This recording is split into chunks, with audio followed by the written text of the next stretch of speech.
If something happened because they weren't careful, she'd never forgive herself. Let's just save more for now so we can get a house closer to a good school district. Emma and Jack could go to a good school, get a better education. Once the kids are both in school, I'll go back to work. We'll pay off the mortgage together. Things will keep getting better. Every time she talked about the future, her eyes would light up.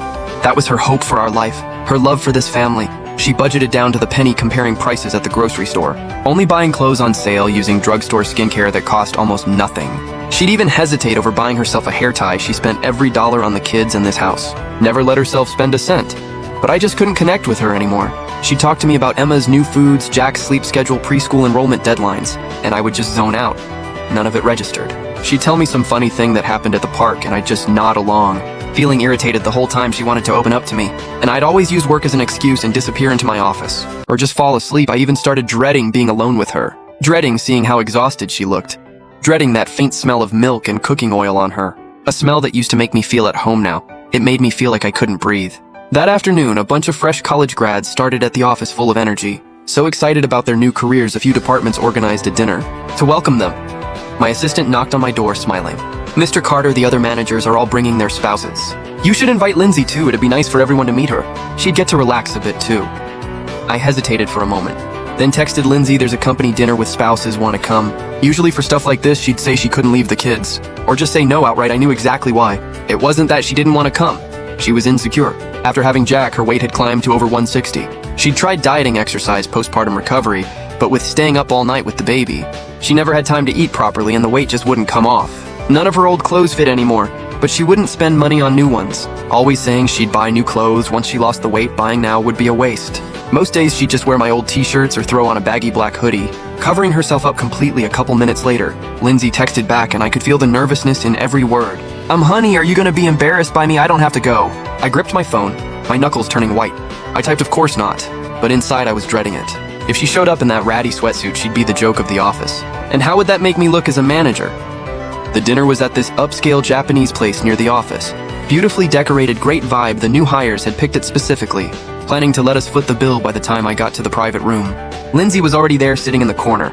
Nervously twisting her fingers, I froze. She was wearing a black fitted dress that she'd saved up for a long time to buy, one she never actually wore. She had on light makeup, covering up the dark circles and the melasma on her face. Her lips had a soft nude tint. She looked healthy and radiant. She'd gotten her hair done at the salon. To hide how thin it had gotten, she was carrying the nicest bag we owned. The one I got her for our 3rd anniversary. She'd kept it tucked away. Barely ever used it, even though her body was still heavier. She looked put together and polished, none of that everyday exhaustion showing. You could even catch a glimpse of how pretty she used to be, but surrounded by a room full of polished, sharp, confident coworkers and their spouses, she still looked out of place, sitting stiffly, eyes darting around, afraid of saying or doing the wrong thing.